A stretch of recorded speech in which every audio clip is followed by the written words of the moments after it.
তোমরা দেখতেই পেলে কড়াইতে আমি আলুগুলো ভাজতে দিলাম।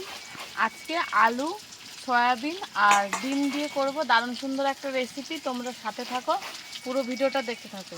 প্রথমে আলুগুলোকে আগে লাল লাল করে ভেজে নেব।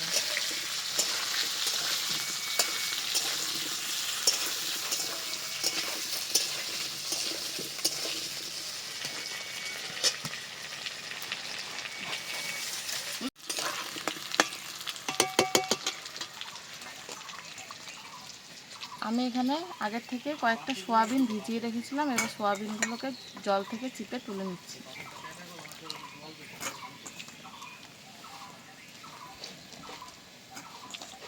এবার সয়াবিনের ওপর দিয়ে দিচ্ছি পরিমাণ মতো নুন, দিচ্ছি হলুদ গুঁড়ো,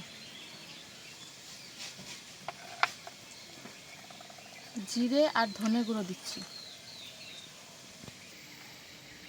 অল্প পরিমাণে দিচ্ছি। এটা দিয়ে দিচ্ছি ঝালের জন্য অল্প একটু লঙ্কা গুঁড়ো। সবশেষে দিয়ে দিচ্ছি অল্প পরিমাণে কাশ্মীরি লঙ্কা গুঁড়ো।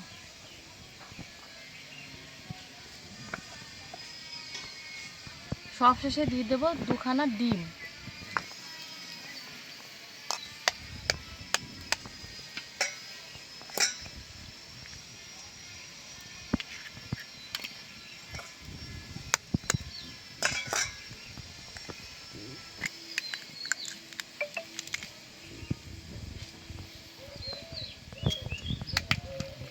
এবার সব কিছুকে খুব ভালো করে একসাথে মাখিয়ে নেব।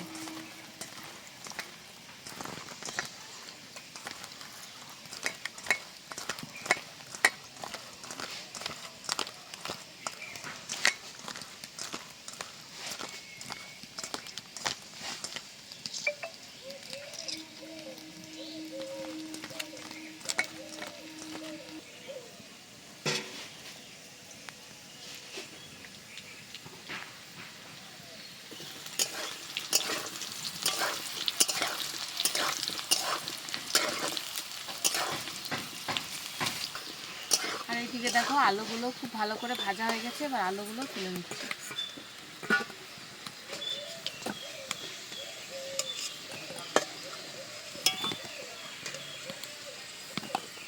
আলু ভাজা তেলের ওপরে দিয়ে দিচ্ছি সয়াবিন।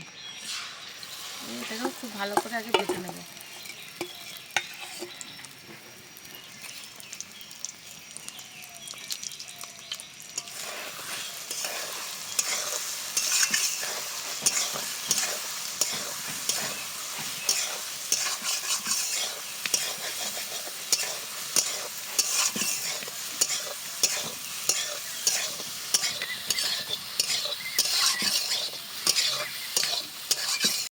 সয়াবিনটাকেও খুব ভালো করে ভেজে নিয়েছি।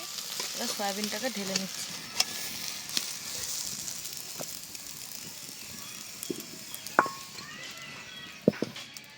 এবার ওই কড়াইতে আরেকটু সর্ষের তেল দিয়ে দিচ্ছি। দিয়ে দিচ্ছি ফোড়ন। ফোড়নে আছে গোটা গরম মশলা, জিরে আর শুকনো লঙ্কা।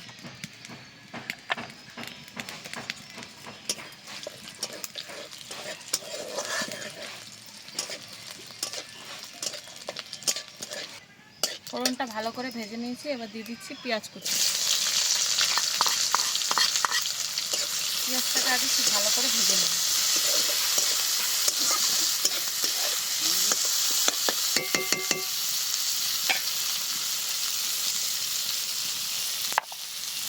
পেঁয়াজটা ওইদিকে ভাজা হতে হতে এদিকে আমি কাঁচা লঙ্কা, আদা, রসুনটা বেটে নেব।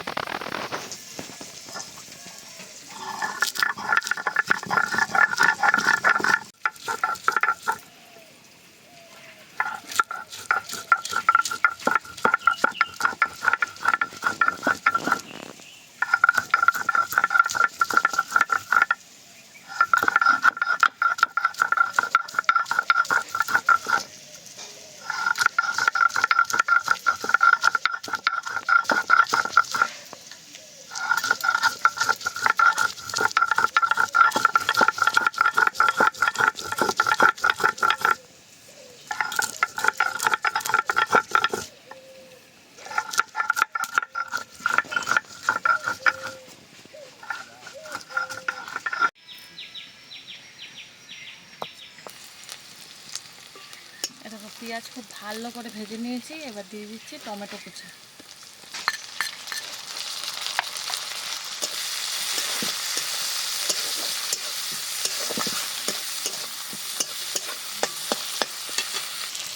এবার দিয়ে দিচ্ছি বেটে রাখা মশলা।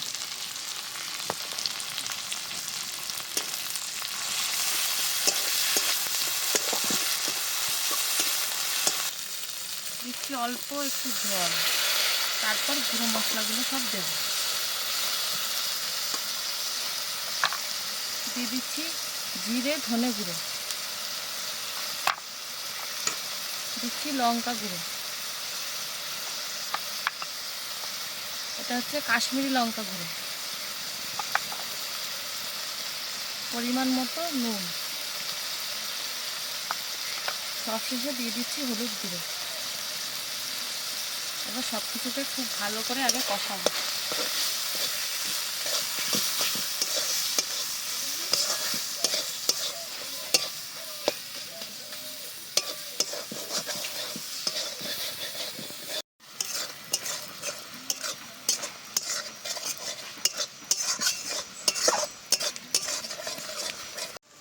এই দেখো মশলা খুব ভালোভাবে কষিয়ে নিয়েছি, মশলা থেকে তেলও ছেড়ে দিয়েছে। এবার দিয়ে দিচ্ছি ভেজে রাখা সয়াবিন আর আলু।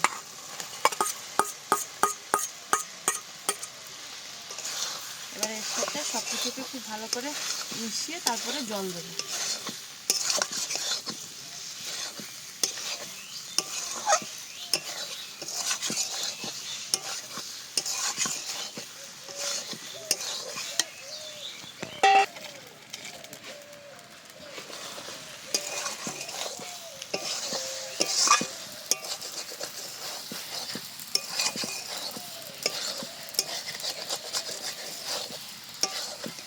দেখো সব কিছুকে খুব ভালো করে কষিয়ে নিয়েছি। এবার দিয়ে দেবো পরিমাণ মতো জল।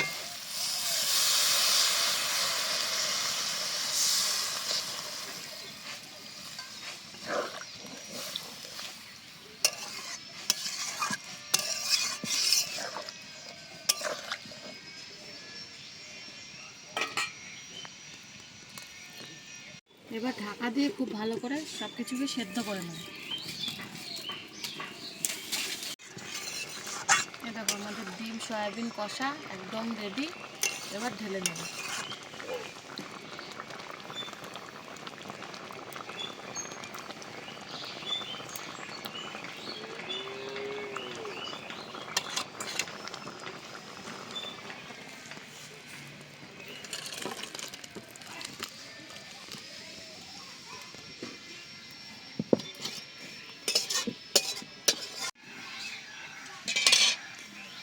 এই দেখো আমাদের ডিম সয়াবিন কষা একদম রেডি। এটা গরম ভাত হোক কিংবা পরোটা রুটি সব কিছুর সাথেই কিন্তু খুব সুন্দর লাগবে। তোমরাও বাড়িতে অবশ্যই এটাকে একদিন বানিয়ে ট্রাই করবে।